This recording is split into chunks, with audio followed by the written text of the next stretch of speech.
Ang ating Bombo News Analysis ay kaugnay sa isang international survey kung saan sinabi na ang mga Pilipino ang pinaka hindi tapat o dishonest sa Southeast Asia pagdating sa usaping pinansyal.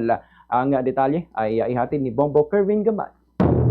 Isang nakakabahalang katotohanan na ang ibinunyag kamakailan ng isang international survey. Ang mga Pilipino ang pinaka hindi tapat sa Southeast Asia pagdating sa usaping pinansyal.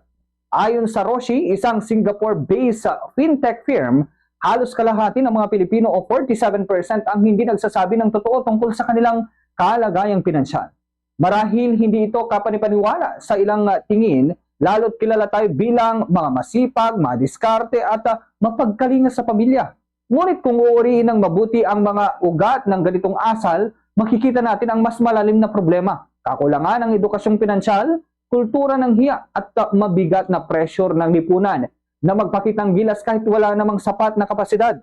Hindi natin maikakaila na marami sa atin ang nahihiyang umamin sa tunay na kalagayan. Sa harap ng mga kaibigan, kapamilya at social media, may tendency tayong magpanggap na okay kahit lubog na sa utang o kapusa araw-araw. Dahil dito nagkakaroon ng domino effect, hindi makagawa ng tamang desisyon, patuloy na nalulubog sa problema at sa huli, nawawala ng tiwala sa sistema.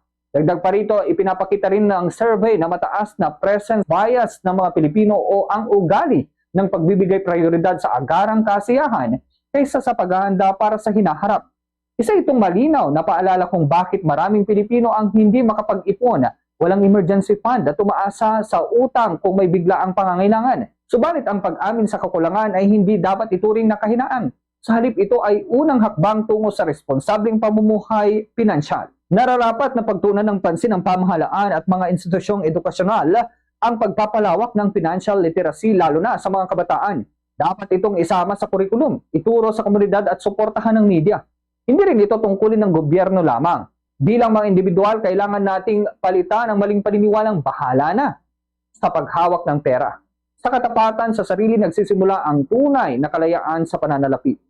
Hindi pa huli ang lahat. Sa gitna ng krisis, mataas na presyo at iba't ibang hamon, may pag-asa pa. Ngunit ito'y magsisimula lamang kung ang bawat Pilipino matututong maging tapat. Una sa kanyang sarili at pangalawa sa kakayahang pinansyal. Yan ang ating Bombo News Analysis. Ako si Bombo Kerwin Gaman. Basta Radyo, Bombo!